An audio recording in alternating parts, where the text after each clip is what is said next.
Hello hi అండి, welcome to our channel. TS ICET 2026కి సంబంధించి కౌన్సిలింగ్ డేట్స్ ఎప్పుడు వస్తాయి, కౌన్సిలింగ్ డేట్స్ వచ్చిన తర్వాత నెక్స్ట్ ప్రాసెస్ ఏముంటుందో నేనైతే ప్రీవియస్ వీడియోలో ఎక్స్ప్లెయిన్ చేశాను. ఇంకా ఎవరైనా చూడకుంటే వెళ్ళి చూడండి.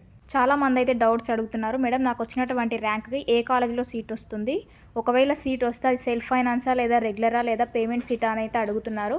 రెగ్యులర్ సీట్ అంటే ఏంటి, పేమెంట్ సీట్ అంటే ఏంటి, సెల్ఫ్ ఫైనాన్స్ సీట్ అంటే ఏంటో నేను ప్రీవియస్ వీడియోలో క్లియర్గా ఎక్స్ప్లెయిన్ చేశాను. ఇంకా ఎవరైనా ఆ వీడియో చూడకుంటే వెళ్ళి చూడండి.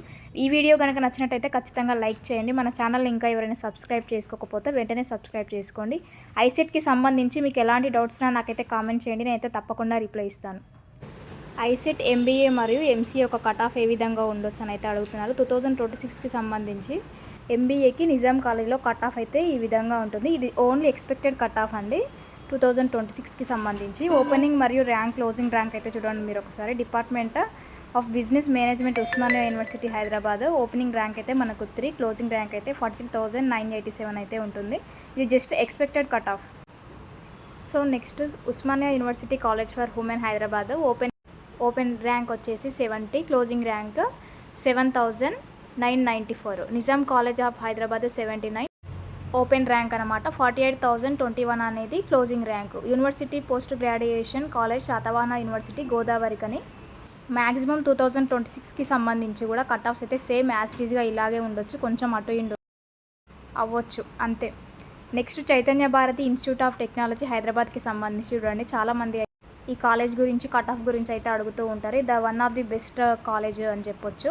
Chaitanya Bharathi institute of technology హైదరాబాద్లో 49 అయితే ఓపెన్ ర్యాంకు, 44,641 అయితే క్లోజింగ్ ర్యాంక్ ఉంది. మ్యాక్సిమం 50,000 లోపు వచ్చిన వాళ్ళు కూడా చైతన్య భారతి ఇన్స్టిట్యూట్ కాలేజ్లో సీట్ అయితే రావచ్చు అని అనుకుంటున్నా. ఈసారి కట్ ఆఫ్ ఎలా ఉందో చూడాలి. ఇలాగే అన్ని కాలేజ్కి సంబంధించి కట్ ఆఫ్ అయితే ఈ విధంగా ఉంటుంది. ఇది ఎక్స్పెక్టెడ్ కట్ ఆఫ్ మాత్రమే, సేమ్ యాజ్ ఈజ్గా ఉండొచ్చు, కొంచెం అటు ఇటు కూడా ఉండొచ్చు. చాలామంది నాన్ లోకల్ వాళ్ళైతే కామెంట్స్లో అడుగుతున్నారు, నాకు వచ్చినటువంటి ర్యాంక్కి మంచి కాలేజ్లో సీట్ వస్తుందా లేదంటే. ఫస్ట్ అయితే స్టేట్లో లోకల్ వాళ్ళకైతే ప్రియారిటీ ఇస్తారు, ఆ తర్వాత నాన్ లోకల్ వాళ్ళ మంచి ర్యాంక్ వస్తే మీ యొక్క కేటగిరీని బట్టి మీకైతే సీట్ అలాట్ చేయడం అనేది జరుగుతుంది. మీకు వచ్చినటువంటి ర్యాంక్కి మీకు మంచి కాలేజ్లో సీట్ రావాలంటే వెబ్ ఆప్షన్స్ ఇచ్చేటప్పుడు చాలా కేర్ఫుల్గా వెబ్ ఆప్షన్స్ అనేది ఇవ్వాలి. వెబ్ ఆప్షన్స్ ఎలా ఇస్తే మనకు నచ్చినటువంటి కాలేజ్లో సీట్ వస్తుందో నేను నెక్స్ట్ వీడియోలో ఎక్స్ప్లెయిన్ చేస్తాను, మీరైతే అప్డేట్లో ఉండండి.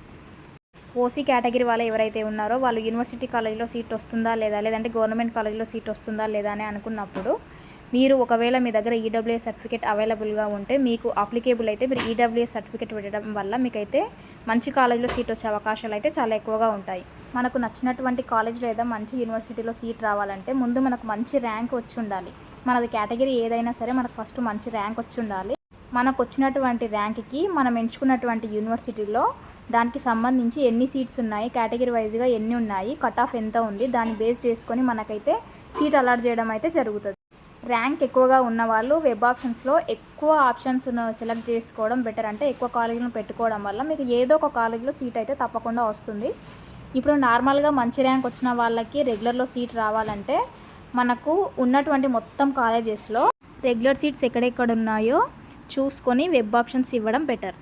మీకు మంచి ర్యాంక్ వచ్చినప్పటికీ మీరు రెగ్యులరా, సెల్ఫ్ ఫైనాన్సా, పేమెంట్ సీటా చూసుకోకుండానే మీరు వెబ్ ఆప్షన్స్ ఇవ్వడం వల్ల మీకైతే ఆ కాలేజ్లో సీట్ అనేది అలాట్ అవుతుంది. తర్వాత నెక్స్ట్ ఫేజ్లో మీరు చూసుకొని నెక్స్ట్ ఫేజ్లో రెగ్యులర్ పెట్టాలనుకుంటే మీకైతే అక్కడ సీట్ వచ్చేది కష్టం. కాబట్టి రెగ్యులర్ ఏది, సెల్ఫ్ ఫైనాన్స్ ఏది, పేమెంట్ సీట్ ఏదని తెలుసుకున్న తర్వాతనే వెబ్ ఆప్షన్స్ అనేది ఇవ్వండి. దీనికి సంబంధించి నేను ఇంతకుముందు ప్రీవియస్ వీడియోలో కూడా ఎక్స్ప్లెయిన్ చేశాను. ఒకవేళ ఎవరైనా చూడకుంటే చూడండి, నేను వీడియో కింద డిస్క్రిప్షన్లో లింక్ ఇస్తాను. చాలామందికి ఇంకేం డౌట్ ఉందంటే, మాకైతే డిగ్రీ కంప్లీట్ అయింది, ఇంకా టీసీ అయితే ఇవ్వలేదు కదా, టీసీ లేకుండా సర్టిఫికేట్ వెరిఫికేషన్కి కానీ లేదంటే సీట్ అలాట్ అయిన తర్వాత వాళ్ళు టీసీ అడిగితే ఎలా ఇవ్వాలనే డౌట్ ఉంటుంది. ఒకవేళ మీ దగ్గర టీసీ లేకుంటే టీసీకి బదులు కస్టోడియన్ సర్టిఫికేట్ అని ఉంటుంది. మీరు ఆ కస్టోడియన్ సర్టిఫికేట్ మీ ప్రజెంట్ మీరు చదివినటువంటి కాలేజ్ ఏదైతే ఉందో అక్కడికి వెళ్ళి కస్టోడియన్ సర్టిఫికేట్ అంటే వాళ్ళు ఇస్తారు, అది తీసుకొచ్చి కూడా మీ సర్టిఫికేట్ వెరిఫికేషన్లో అయితే ఇవ్వచ్చు. క్యాండిడేట్స్ ఎవరికైతే ఈడబ్ల్యూఎస్ సర్టిఫికేట్ కానీ లేదంటే ఇన్కమ్ సర్టిఫికేట్ కానీ ఇవే కాకుండా స్పెషల్ కేటగిరీకి సంబంధించి ఎన్సీసీ కానీ, సిఏపీ కానీ, పిహెచ్సి కానీ సర్టిఫికేట్స్ ఏమైనా ఉంటే ఖచ్చితంగా సర్టిఫికేట్ వెరిఫికేషన్కి అయితే తీసుకెళ్ళండి. మీకు ఆ సర్టిఫికేట్స్ వల్ల మీకైతే స్పెషల్ రిజర్వేషన్ అనేది ఉంటుంది. ఐసెట్కి సంబంధించి టాప్ కాలేజ్ లిస్ట్ అయితే చూడండి ఒకసారి. ఇవి మొత్తం కాలేజెస్ నేమ్ అండ్ లొకేషన్స్ ఎక్కడెక్కడ ఉన్నాయి, ఏ కాలేజెస్ ఉన్నాయని అయితే చూసుకోవచ్చు. ఒకవేళ మీకు ఈ కాలేజెస్ యొక్క పీడిఎఫ్ కావాలంటే నాకైతే మెసేజ్ చేయండి. లేదంటే నేను వీడియో కింద డిస్క్రిప్షన్లో లింక్ ఇస్తాను. అక్కడ నుంచి డౌన్లోడ్ చేసుకొని మీకు నచ్చిన కాలేజ్ని చూస్ చేసుకోవచ్చు.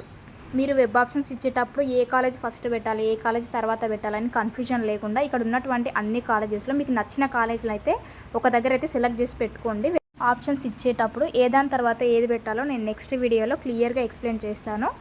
మీకు ఇంకా ఏమైనా డౌట్స్ ఉంటే నాకైతే కామెంట్ చేయండి.